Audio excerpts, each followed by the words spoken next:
Olá, meus queridos guerreiros, vamos para mais um estudo da palavra, seguindo o desafio.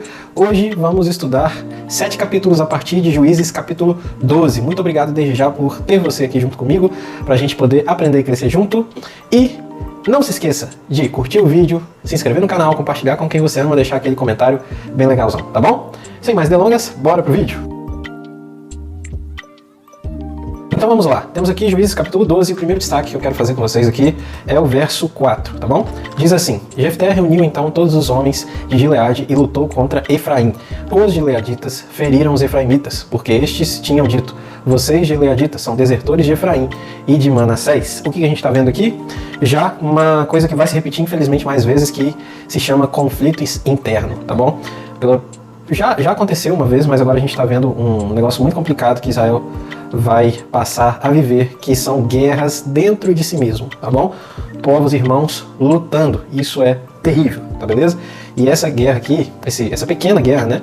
Ela, ainda que pequena, muito desastrosa, muito maldita, tá? E no verso 6 tem assim, diziam: então diga, Shibolete. Se ele dissesse Sibolete, sem conseguir pronunciar corretamente a palavra, prendiam-no e matavam no lugar de passagem de Jordão. 42.000 efraiminitas foram mortos naquela ocasião.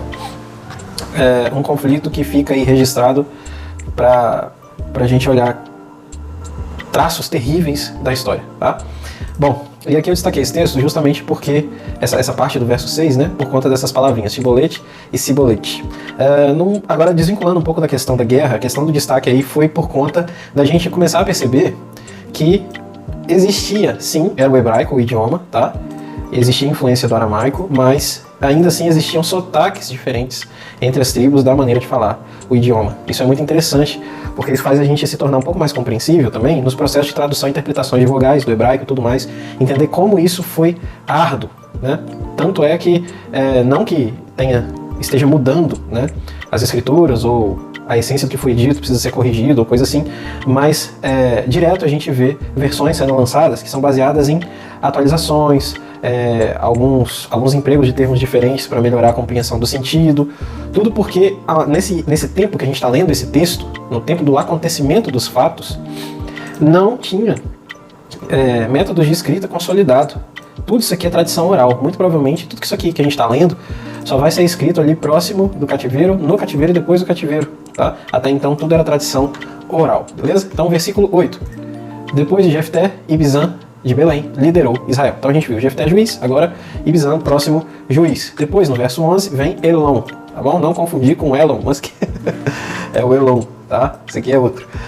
Verso 13. Depois dele, Abdon, tá bom? Também não confundir com Abaddon, o demônio, lá de Apocalipse, capítulo 19, se eu não me engano. Beleza, então a gente viu os nomes dos juízes que se sucederam aqui nesse capítulo 12. Vamos para o capítulo 13. Primeiro destaque aí está logo no verso 1, porque está registrado queda pecaminosa. Os israelitas voltaram a fazer o que o Senhor reprova, e por isso o Senhor os entregou nas mãos dos filisteus durante 40 anos nas mãos dos filisteus. Versículo 5 diz assim: e não se passará navalha na cabeça do filho que você vai ter, porque o menino será nazireu, consagrado a Deus desde o nascimento. Ele iniciará a libertação de Israel das mãos dos filisteus. Destaquei esse versículo por quê? Porque aqui está sendo apresentado pra gente o personagem Sansão, tá bom? Sansão, ele também é um personagem que, ao meu ver, tá? Pelas minhas andanças e experiências aí já de muitos anos dentro de igreja, a gente vê que ele é um personagem entendido errado, às vezes mal interpretado também. E a gente está aqui para entender um pouquinho melhor a questão desse personagem filho de Manoá, chamado Sansão, tá? Beleza. Então a gente vai ver que os filisteus são relatados aqui num período de opressão contra Israel durante 40 anos, e justamente nesse ponto é apresentado Sansão. A questão intencional disso é porque Sansão ele vai justamente participar do processo ativo de libertação de Israel das mãos dos filisteus, tá bom? Repara no versículo que a gente leu, no 5, que Deus vai falar que ele iniciará o processo de libertação. É diferente do que o primeiro entendimento errado que a gente tem, que acha que os filisteus sumiram, foram exterminados por Sansão. Não. Tá? E a gente vai ver que essa raça vai dar trabalho ainda por muito tempo, mas o que acontece é que Sansão inicia um processo. Tá? Até porque, espiritualmente falando, como é um cara extremamente ignorante, espiritualmente falando, até mesmo extremamente desorientado quanto à fé judaica e tudo, é um personagem que muitas vezes é chamado de herói, mas essa palavra não se encaixa de maneira nenhuma na Sansão, tá? Então ele só pôde participar do início do processo de libertação de Israel contra esse povo adorador do deus Dagon como principal entidade, chamado povo filisteu, ok? Muito bem, verso 8. Então Manoá orou ao Senhor: Senhor, eu te imploro que o homem de Deus que enviaste volte para nos instruir sobre o que fazer com o menino que vai nascer. A futura mãe de Sansão conta sobre isso ao pai. E o pai vai consultar o anjo porque, afinal de contas, ele quer ouvir propriamente da boca do anjo, tá? Explicar certinho o que está acontecendo, por que Nazireu, quem é esse menino, o que ele vai fazer. A gente percebe, lendo a história, que Sansão, ele puxa a burrice do pai, tá? E o anjo, sempre quando ele vai avisar e falar, explicar, ele vai à mãe, que dá a impressão que a mãe, ela tem uma percepção cognitiva, vamos assim dizer, mais apurada do que o pai, tá certo? E aí Sansão herda, infelizmente, essa consciência atrasada que o pai tinha e, enfim, junta isso com força, o que acontece, né? Força física. Vamos lá, verso 15. Manoá disse ao anjo do Senhor: gostaríamos que ficasses conosco, queremos oferecer-te um cabrito. Aqui a gente já percebe o contexto desse pessoal aqui em Israel. É um pessoal que aparece um anjo e eles querem sacrificar, fazer oferenda a esse anjo. Isso algumas vezes acontece com algumas pessoas na Bíblia e é sempre interessante notar o padrão, porque quando anjos são buscados ou adorados ou venerados pelos homens, eles têm o mesmo perfil de resposta, como a gente vê no versículo 16. O anjo vai responder: se eu ficar, não comerei nada, mas se você preparar um holocausto, não ofereça a mim, ofereça ao Senhor. Manoá não sabia que ele era o anjo do Senhor. Inclusive, eu moro numa cidade que o nome dela leva o nome de um anjo, e tem o dia desse anjo, e tudo mais. São as cegueiras, né, meus queridos? São as cegueiras das pessoas que sequer não leram, que dirá um capítulo da Bíblia, quanto mais ela inteira. Muito bem. Então no verso 17, que é o próximo, lemos o 15, 16 e agora o 17. A gente tem uma confirmação da mente idólatra. Então Manoá perguntou ao anjo do Senhor: qual é o teu nome, para que te prestemos homenagem quando se cumprir a tua palavra? O cara é sonso. O anjo falou com ele: não é para fazer isso, faz a Deus. E ele quer saber o nome do anjo, porque quando acontecer um milagre, ele quer fazer ofertas de gratidão e homenagem ao anjo. Ou seja, cultuar. Culto é homenagem, né? Cultuar o anjo. Percebam isso, tá? Com sinceridade de coração, para vocês verem como a questão da idolatria é um mal que vai ficar até a volta de Cristo, tá bom? E está nos nossos dias, obviamente. Verso 23, próximo destaque, assim, ó.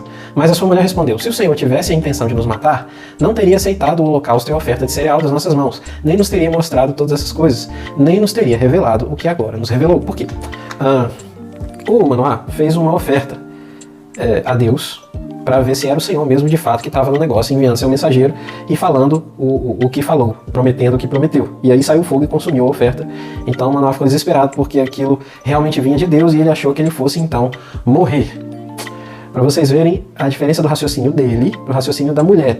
Nesse versículo 23 a mulher fala: não, ô marido, você não vai morrer. Aí ela explica: se o Senhor tivesse a intenção de nos matar, não teria aceitado o holocausto e a oferta de cereal em nossas mãos, nem nos teria mostrado todas as coisas, é isso que a gente acabou de ler, nem nos teria revelado o que agora nos revelou. Se Sansão ainda vai nascer, por que matar a mãe? Como Sansão viria ao mundo? Você está entendendo? Por isso o anjo foi 2 vezes falar, e as 2 vezes ele foi explicar primeiramente à mulher e não ao pai de Sansão. Beleza. Sansão então é apresentado e o espírito começa a agir sobre ele. Esse espírito, com certeza, não tem o que negociar e o que inventar. É o Espírito Santo de Deus, o mesmo hoje, tá?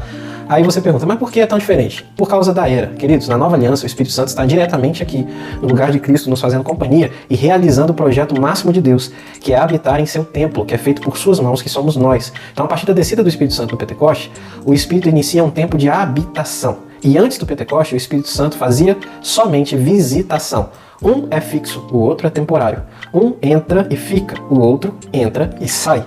Tá, beleza? Então o que a gente vê aqui sobre os homens no Antigo Testamento são manifestações de visitação do Espírito Santo e não habitação, como a gente vê na Nova Aliança.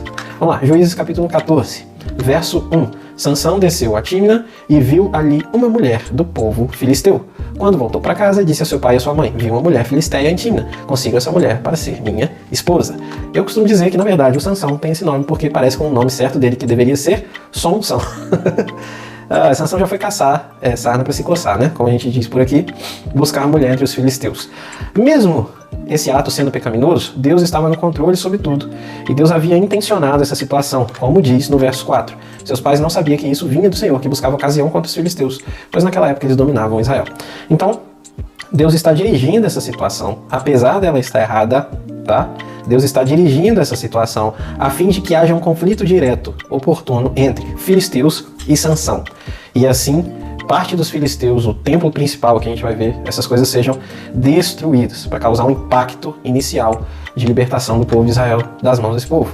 Beleza? Bom, e aí a gente vai para o versículo 6. Diz assim: o Espírito do Senhor apossou-se de Sansão, e ele, sem nada nas mãos, rasgou o leão como se fosse um cabrito, mas não contou nem ao pai, nem à mãe, o que fizera. Beleza. E aí a gente vai pro verso 8 para puxar o gancho. Algum tempo depois, quando voltou para casar-se com ela, Sansão saiu do campo para olhar o cadáver do leão, e nele havia um enxame de abelhas e mel. Tirou o mel com as mãos e foi comendo pelo caminho e tal. Beleza. Olha só. Vamos lá. Existe as outras maluquices aí que se fala por aí afora, que talvez você já até deve ter ouvido, sobre os trabalhos de Hércules, os 12 trabalhos de Hércules. Um deles foi a luta contra o leão de Nemeia, tá? E como se, então, a história de Sansão, de alguma maneira, fosse uma cópia disso. Como eu já disse algumas outras vezes que tem similaridades, tá? Uma questão não tem absolutamente nada a ver com a outra. Impérios diferentes, tempos diferentes, histórias diferentes, tá bom? Você tem que ler a história de Sansão e depois você lê o mito dos 12 trabalhos para você comparar, e você vai ver que de forma nenhuma os dois se parecem nem na narrativa, que dirá no tempo, que dirá no povo, que dirá em todas as coisas. Então esse papo furado aí, só para abrir esse parênteses e fechar, né? Esse papo furado aí é simplesmente papo furado mesmo, tá bom? Muito bem. Outra questão do destaque desse texto aqui, e principal, diria eu, porque o resto é balela, né? É a questão de Sansão ser nazireu. Além disso, por causa disso, ele não deveria, em primeiro lugar, pegar para si mulher de outro povo. Então ele já quebra essa regra. Segunda regra que ele quebra: tocar em cadáver. Ele foi, voltou no leão morto, tinha mel lá dentro, pegou o mel, saiu comendo pelo caminho. Então Sansão é um completo desvairado, sem juízo, sem nexo, sem noção, que sai fazendo um monte de coisa insensata. O que é o insensato? É aquele que faz tudo que faz sem pensar em nada. Esse é Sansão. Se, por acaso, na sua igreja, na escolinha das crianças, você apresenta o personagem Sansão como um herói forte, como se fosse o Hulk da Bíblia, por favor, não faça isso. Sansão não é, em nenhum aspecto, um exemplo a ser seguido, ok? Muito bem. Dito isso, vamos para o próximo destaque. Verso 9, que é o próximo depois da questão do que ele vai lá e come mel do cadáver do leão que ele matou. Tirou o mel com as mãos e o foi comendo pelo caminho. Quando voltou aos seus pais, repartiu com eles o mel, e eles também comeram, mas não lhes contou que tinha tirado o mel do cadáver do leão. O que Sansão está fazendo aqui? Além de amaldiçoar a si mesmo, tocando em cadáver, ele está levando o que ele tirou de dentro do cadáver para os seus pais comerem. Ou seja, não basta o burro ficar com a maldição só para ele. Ele tem que levar também para a casa dele e contaminar todo mundo, segundo os padrões da lei daquela época. Esse aí é Sansão. Verso 12.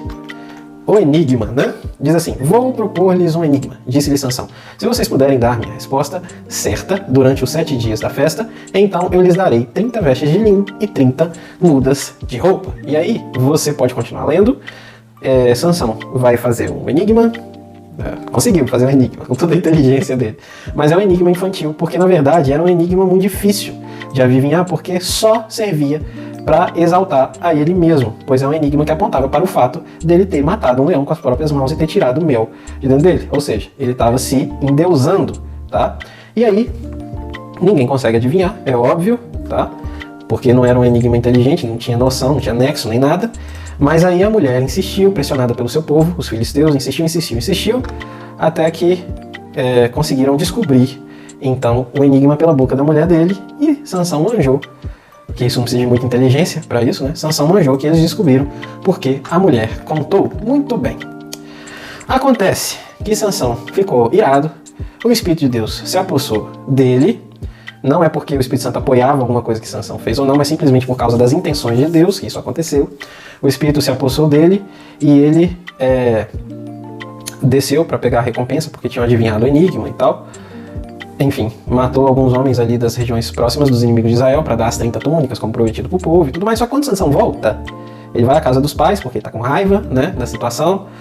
Fica lá um tempo e aí quando ele volta, a mulher dele, que isso aqui tudo foi na festa de casamento, tá, queridos? Onde ele propôs o enigma e tal, a mulher que ele se apaixonou lá dos filisteus. Quando ele volta, depois que ele parou de fazer pirraça, a mulher dele tinha sido dada a outro homem. Então um casamento que nem começou, acaba. Estamos vendo então a vida de Sansão. Até agora nada de bom, né? Juízes capítulo 15. Sansão, então, volta e descobre que a mulher foi dada a outro povo. E isso, obviamente, até o mais burro dos homens, vai deixar o quê? Furioso. E aí vem o verso 6.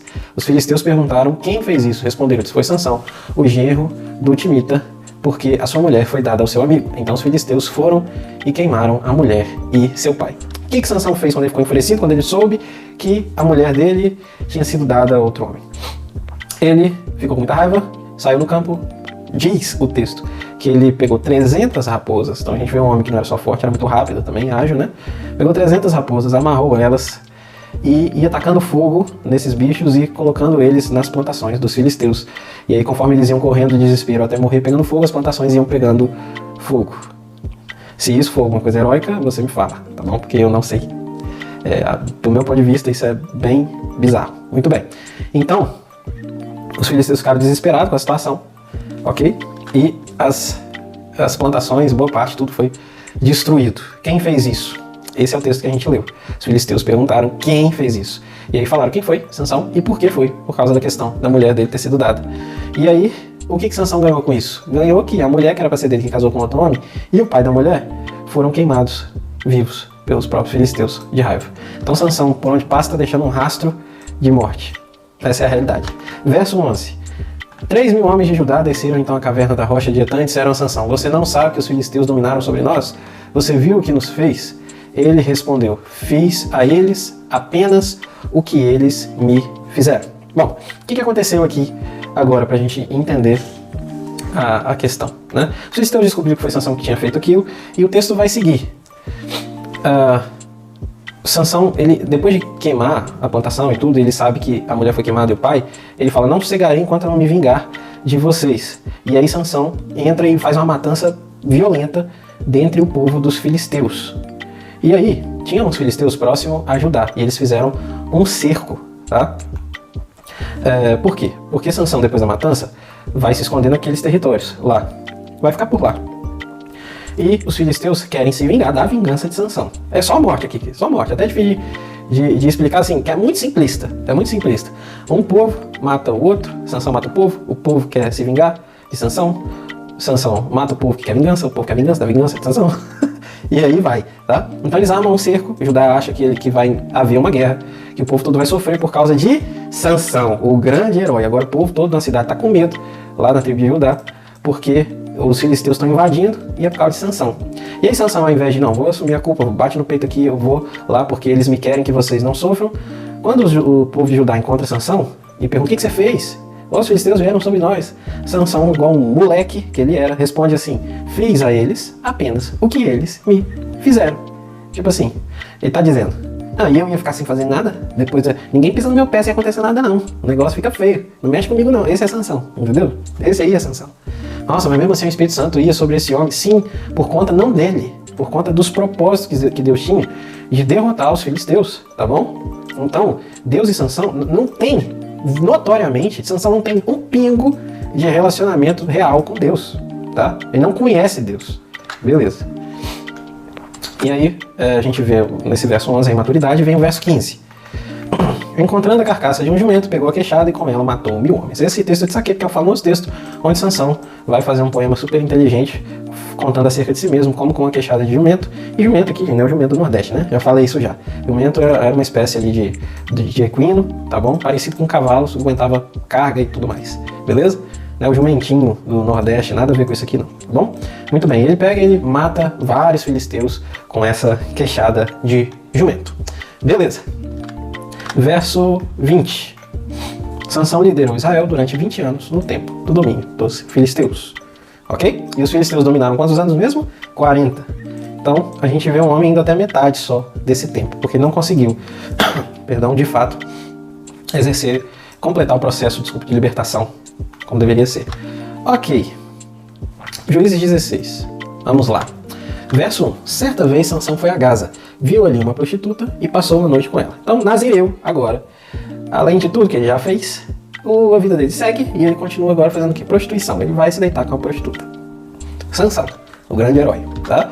Então, Verso 4. Depois dessas coisas, ele se aproximou por uma mulher no vale de Sorek chamada Dalila. Agora sim, Sansão vai conhecer a ruína dele. Essa Dalila aqui, ela não, vou repetir, de forma alguma, ela amou Sansão alguma vez. Nunca amou Sansão, tá? Muito bem. Tanto é que a gente logo vê que ela, logo assim, no início mesmo, ela já quis trair Sansão por conta de prata para revelar o segredo da força. E isso a gente vai começar a ver agora no verso 6. Disse, pois, Dalila a Sansão: conte-me, por favor, de onde vem a sua grande força e como você pode ser amarrado e subjugado. Olha a investigação de Dalila, eu quero que vocês prestem atenção nisso. Ela não é assim, Dalila não joga verde para colher maduro. Dalila vai direto ao ponto. Sansão, ele percebe isso, só que ele não estranha isso. Vocês estão entendendo a capacidade mental desse homem? Ele não revela o segredo, mas ele também não fica achando estranho a mulher perguntar isso pra ele toda hora. E isso é muito absurdo, como é que pode?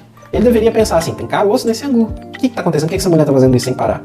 Mas não, Sansão é um imbecil, entende? Esse aí é Sansão. Beleza. E aí no verso 6, a gente vê o segredo da força. Sansão responde a primeira vez. Verso 7. Se alguém me amarrar com 7 tiras de couro, ainda úmidas, ficarei tão fraco quanto qualquer outro homem. Por que ele falou 7 tiras de couro e tal? Porque o cabelo do nazireu, ele era feito para ter 7 tranças descendo aqui pelas costas, tá? Isso era o símbolo das 7 velas do candelabro, tá? Era para simbolizar essa mesma coisa, a unção e a santidade. No caso, Sansão só tinha mesmo o formato, né? Só a estética do negócio, mas não o princípio e o significado do negócio. Beleza. Ele falou uma mentira aqui pra ela e não funcionou. Depois, no verso 11, você me fez de boba, mentiu pra mim, agora conte-me, por favor, como você pode ser amarrado? Aí Sansão vai responder: se me amarrarem firmemente com cordas que nunca tinham sido usadas, ficarei tão fraco. Então, primeiro foi corda úmida, pano úmido, agora corda nova que nunca tinha sido usada, também não funcionou. E Sansão só se aparecendo, né? Porque é isso aqui que a gente tá vendo. Aí vem o verso 13, onde ele se aproxima, tá? Disse Dalila a Sansão: até agora você me fez de bobo e mentiu pra mim. Diga-me, como pode ser amarrado? Como pode ser amarrado? Ele respondeu: se você tecer um pano às 7 tranças da minha cabeça e o prender como uma laçadeira, ficarei tão fraco quanto qualquer outro homem. Assim, quando ele dormia, Dalila teceu as 7 tranças da sua cabeça num pano. Já falei sobre essa questão do simbolismo das 7 tranças entre os nazireus, e aí obviamente isso era mentira, mas ele já começou a marginar o dizer a verdade porque ele já está se referindo ao cabelo dele. Tinha que amarrar nas 7 tranças o pano e depois amarrar todos esses panos nas 7 tranças num negócio só, como se fosse uma lançadeira. Obviamente não funcionou. E aí no verso 17, por isso ele me contou o segredo. Jamais se passou navalha em minha cabeça, disse ele, pois sou nazireu. Na hora que Sansão vai falar isso aqui com Dalila que já está contando o segredo pro povo, né? Que é para pegar Sansão. Só que na hora dele contar isso aqui para Dalila percebe que dessa vez era verdade, porque Sansão conta motivo, conta razão. Ele era nazireu desde o ventre materno. Se fosse raspado o cabelo da minha cabeça, a minha força se afastaria de mim, eu ficaria tão fraco quanto qualquer outro homem. A única coisa que sobrou para Sansão violar, eu quero que vocês entendam isso. Sansão violou todos os votos de nazireu. Ele quebrou todos os princípios, todos os processos, ele não tinha noção, assim, no mau sentido mesmo falando, né? Ele sabia muito bem que ele estava errado, mas não ligava para isso. A última coisa que sobrou aqui era a questão do cabelo, que realmente nisso aqui ele não falhou, ele sempre deixava o cabelo dele crescer e tudo mais, nunca passou navalha no cabelo. Então era a última coisa a ser quebrada. Além disso, essa questão do cabelo do nazireu simbolizava o manto de autoridade de Deus sobre a pessoa, poder e autoridade, tá? Aí está o simbolismo dos cabelos. Então, quando Sansão oferta o símbolo de autoridade, poder e unção de Deus sobre a vida dele, ele está quebrando totalmente, então, por fim, de uma vez por todas, o que faltava da aliança dele com Deus. Beleza? Trocando, então, autoridade e poder por nada. E quando a gente se desfaz da unção, o que é unção? Direito dado por Deus de exercer determinada coisa pela qual ele chamou alguém. Isso que é unção.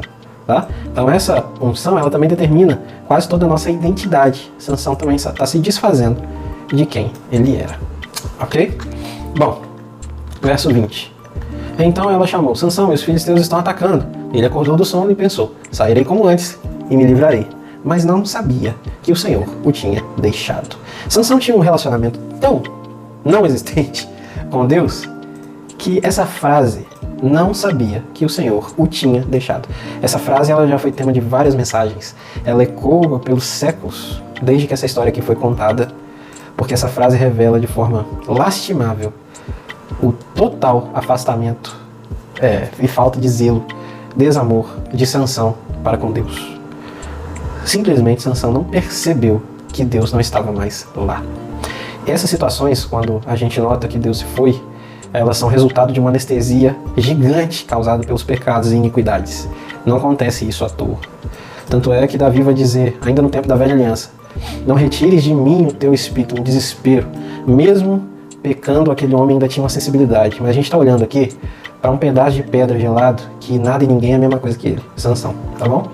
Bom, então os filisteus prenderam ele, furaram os seus olhos e o levaram para Gaza, prenderam com algemas de bronze e o puseram a girar um moinho da prisão. Separei esse texto do verso 21 porque a realidade espiritual de Sansão, então, se concretizou na realidade física, no mundo terreno. Sansão era um cego espiritual.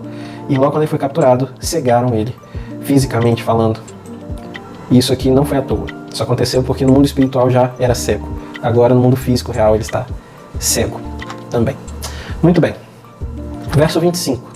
Com um coração cheio de alegria gritaram, tragam-nos Sansão para nos divertir. E mandaram trazer Sansão da prisão, e ele os divertia, quando o puseram entre as colunas. Por que eu destaquei isso? Sansão estava sendo humilhado já constantemente, e Sansão era um bobo, um palhaço, que era como se fosse um pedestal de troféu para Dagon, e ele ficava amarrado nas festas dos filisteus, os filisteus ficavam tacando coisa nele, zombando dele, como quem zomba do próprio Deus, tá bom? E Sansão se tornou isso daí, tá? Como consequência de quem ele já era. Mas o interessante também, nesse versículo 25, é notar nesse episódio aqui que está sendo narrado que Sansão foi colocado entre colunas. Tinha duas colunas e ele foi amarrado entre duas colunas. No templo de Dagon, era comum, eles acreditavam que os portais, ou alguma forma de se materializar a entidade Dagon, de haver uma presença, né, dessa entidade entre o povo nos rituais, era o sacrifício então da vítima entre duas colunas, tá? Vocês já viram os filmes que eles colocam a pessoa aqui, amarrada, como oferenda a alguma entidade ou coisa desse tipo? Pois é uma coisa que acabou perdurando em muitas culturas, né? E ficou famosa. E quando a gente lê que Sansão está sendo colocado aqui, a gente já sabe que ele já teria um fim aqui, independente do que acontecesse. Sansão já sabia que nesse dia ele iria morrer, ele estava posicionado para ser sacrificado. Tá beleza? Muito bem. Verso 28. E Sansão orou ao Senhor. Ó soberano Senhor, lembra-te de mim, ó Deus, eu te suplico, dá-me forças mais uma vez e faze com que eu me vingue dos filisteus por causa dos meus 2 olhos. Sansão ele sai dessas duas colunas e é posicionado nas colunas nas colunas assim, que tem muita importância na questão estrutural do templo, tá? E ele sabe que estando lá, se ele puxar essas colunas, cai o teto do templo e morre provavelmente todo mundo que está ali dentro. E foi o que aconteceu. Deus deu força a Sansão mais uma vez e ele se matou para se vingar dos filisteus. Agora repara nesse versículo 28 que a gente leu. Sinceramente, meus irmãos, quando eu leio esse versículo, eu não vejo um Sansão que aparenta cair a ficha, entender, se arrepender e tudo. Ele pede força a Deus para se vingar dos filisteus e a razão é por causa dos meus 2 olhos, porque teve os olhos cegados, furados. Não sei dizer se isso aqui é sinal de que um arrependimento de Sansão, conversão, uma coisa nesse sentido, tá? Eu, Rodolfo, não vou dizer, eu estou ensinando isso para vocês. Minha opinião, eu acho que Sansão morreu ímpio. Eu simplesmente queria se vingar. E dane-se, tá bom? A história dele só está contada e Deus agiu simplesmente porque Deus tinha plano, tá? Mas esse homem era um poço de nada. Eu vejo assim. E aí a Bíblia vai dizer que ele estava entre duas colunas centrais, a qual o templo se firmava, então quando ele puxa, que tudo vem abaixo. E ele grita, morreu com os filisteus, né? E os filisteus ali naquele lugar acabam morrendo. Mas não todos os filisteus, só os que estavam no templo e tudo mais. Essa raça desse povo ainda vai durar muito tempo, beleza? E a gente vai para Juízes 17. Do verso 1 ao 6, a história foi contada como exemplo para que houvesse percepção da realidade, né? Escrita no verso 6. Que história? A história de mais guerra interna, de Efraim, e idolatria e tudo mais. Tá? E aí no verso 6 diz, naquela época não havia rei em Israel, cada um fazia o que lhe parecia certo. É simples assim. Isso aqui, desde a época de Sansão, estava uma doideira. Tá? Tava uma doideira. O povo já não sabia mais o que era lei, ninguém mais sabia fazer nada e estava cada um querendo fazer por Deus aquilo que bem entendia. Idolatria era mato, tá certo? E pergunto a vocês, será que não é assim nos dias de hoje? Muitas pessoas querendo adorar a Deus do jeito delas, querendo viver a vida do jeito delas, com a verdade delas, com aquilo que elas consideram certo e errado. Pois é. Bom, vem então o conto da história de um levita, que estava em Belém de Judá. E esse levita, ele começa, já que tudo tá doidado mesmo, né? Inclusive o serviço do tabernáculo, esse levita vai começar a buscar uns freelance. Vamos trabalhar então como sacerdote, funções sacerdotais, para quem pagar mais. E aí vem o verso 10. Fique comigo, disse-lhe Mica, seja meu pai e sacerdote, e eu lhe darei 120 gramas de prata por ano, roupas e comida. E aí combina o salário lá com essa pessoa aqui chamada Mica, porque esse levita ia trabalhar para receber, né? Trabalhar pago, salariado, para exercer sacerdócio com os deuses da casa, tá bom? De Mica, não com o Senhor, beleza? Então você vê como é que até os levitas estavam nessa época. E aí verso 13, e Mica disse, agora sei que o Senhor me tratará com bondade, pois esse levita se tornou meu sacerdote. E esse Mica enxerga o levita então como se fosse um amuleto, um negócio assim, entendeu? Vai me trazer sorte, tem um levita aqui dentro da minha casa, sacerdote de Deus, sendo sacerdote aqui dos meus deuses, vai trazer sorte para mim. Mas é interessante notar no verso 10, e isso não acontece só com Mica, os próprios israelenses estavam usando esse linguajar. Ele falou com o levita assim, seja meu pai e sacerdote. Muito bizarro isso, esse seja meu pai. A Bíblia vai dizer, não chameis a ninguém de pai a não ser o vosso pai. Está no céu, obviamente não está dizendo que você não pode chamar o seu pai biológico, ou quem te criou de pai, né? Não, a Bíblia não está dizendo isso, mas ela está se referindo ao culto pagão que chamava líderes de pai. Eu sei que essa parada é dura, tá bom? Mas existem igrejas que até hoje conservam essa situação de chamar o líder espiritual da sua comunidade de pai, oficialmente, tá? Por exemplo, a palavra padre é pai em italiano, tá bom? Então, pra gente ver como isso vem do paganismo, diretamente do paganismo. E aí, pra gente fechar o capítulo 18, naquela época não havia rei em Israel e a tribo de Dan estava procurando um local onde estabelecesse, pois ainda não tinha recebido herança das tribos de Israel. Então vê que as terras de Dan também não estavam sendo conquistadas, não tinham sido, já tinham sido definidas, mas não estavam conquistadas e habitadas, tá? Versículo 2, então enviaram 5 guerreiros de Zorá e de Estaol para espionarem a terra explorada. Esses homens representavam todos os clãs da tribo, disseram depois, vão, explorem a terra. Os homens chegaram aos montes de Efraim, foram à casa de Mica, onde passaram a noite. Por que está contando essa história? Porque, por incrível que pareça, os espias de Dan estavam indo para inspecionar a terra onde o levita que estava trabalhando, assalariado, para os outros deuses e para Mica, estava. E a gente pensa assim, quando a gente lê essa história, vocês vão dar um balde de água fria nesse levita, vão resgatar de lá, e todo mundo vai voltar para o Senhor e tudo, mais nada. O que acontece aqui é que o grupo israelita chega lá, encontra o levita e fala assim, volta para ser sacerdote da gente, porque é muito melhor você ser, olha o status, você vai continuar recebendo, você vai ser sacerdote de um grupo grande, não de um homem só. E aí, como todo assalariado, ele deixou o emprego na casa de Mica para se empregar onde tinha uma proposta melhor. E era essa situação de Israel. Muito maluco, né? É isso que acontece nesse capítulo 18. E vamos ler aqui só o 20 para a gente fechar. Então o sacerdote se alegrou, apanhou o manto sacerdotal e os ídolos da família, imagens esculpidas, se juntou à tropa. Além do levita deixar, então, já estava errado, né? Mas ele deixa o emprego lá com Mica, ele ainda carrega os deuses de Mica, essas imagens ainda lá para dentro de Israel para agregar mais podridão aonde já estava nojento e sujo. Essa era a situação de Israel, essa era a situação dos levitas, e nessa época que juiz nenhum deu jeito nessa situação aqui. E a tribo de Dan totalmente na contramão de Deus, beleza? Bom, fechamos por hoje e no próximo vídeo, Juízes 19. Desde já, muito obrigado por você ter ficado até aqui. Deus abençoe, um forte abraço e valeu!